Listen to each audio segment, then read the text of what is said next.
Le TH, c'est toujours une source de gros problèmes en anglais. Quand tu vas apprendre l'anglais, tu sais pas comment prononcer ce truc. Eh bien, dans cette vidéo, je vais t'enseigner comment prononcer ce fameux TH. Alors, on y va?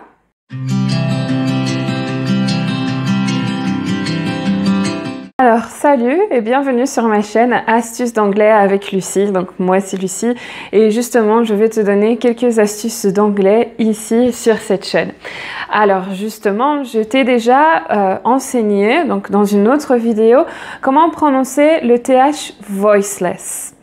Donc, simplement, quand tu positionnes ta langue entre tes dents, tu touches légèrement les dents du dessus et tu laisses juste l'air passer et ça produit le son du TH. Donc, mais ça, je l'ai fait dans une autre vidéo et je vais la laisser ici dans la description ou alors la faire apparaître ici dans l'écran. Comme ça, tu pourras le voir par après. Parce que maintenant, dans cette vidéo, je vais t'enseigner l'autre manière de prononcer le TH. Parce que oui, il y en a deux. Et l'autre manière, en fait, la position de la bouche reste la même. Tu as toujours ta langue entre tes dents et qui touche légèrement les dents du dessus. L'autre différence, donc le voiced, c'est avec la voix parce que justement, tu vas utiliser tes cordes vocales alors que pour l'autre TH, tu ne les utilisais pas. Donc du coup, maintenant, est-ce que tu es prêt à faire maille à l'abeille? Parce que oui, en fait, ça ressemble un peu à un Z, mais ça l'est pas vraiment. Et en fait, ça a à peu près le même son qu'une abeille qui passe près de ton oreille ou alors un moustique qui t'embête pendant la nuit.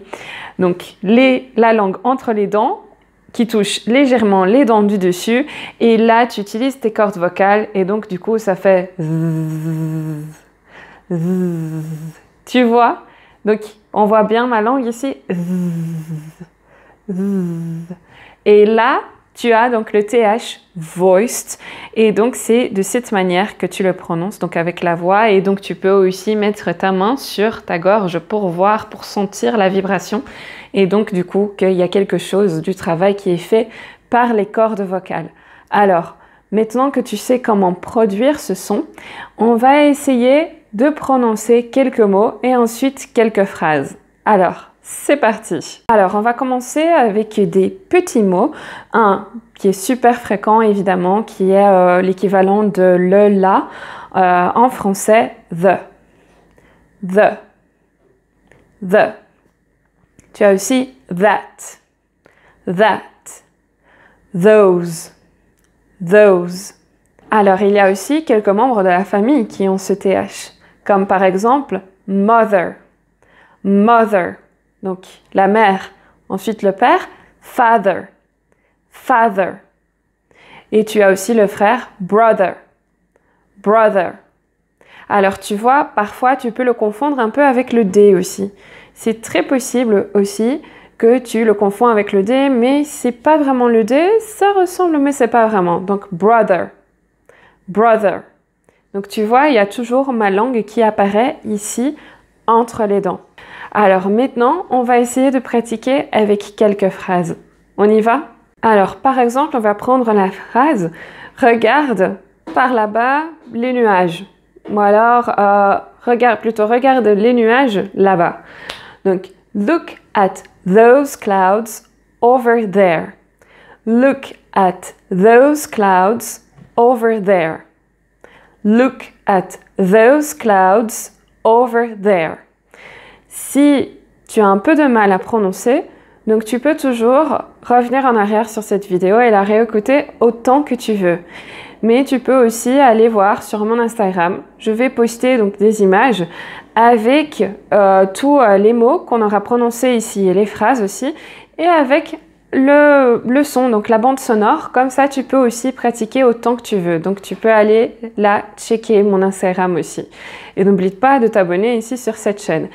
Mais avant de terminer, pratiquons avec encore une autre phrase. Donc, par exemple, si tu veux dire la mère, le père et le frère, ils vivent tous ensemble. Donc, on y va. Mother, father, brother, they all live together. Mother, father, brother, they all live together. Donc tu vois, toujours un mix de D et Z, la position de la langue. Voilà, Donc pour cette vidéo, on va terminer ici. Si tu as aimé et si ça t'a aidé, j'espère, n'hésite pas à t'abonner sur la chaîne pour avoir plus de vidéos comme ça. Laisse un petit like aussi, ça va montrer que les vidéos sont utiles.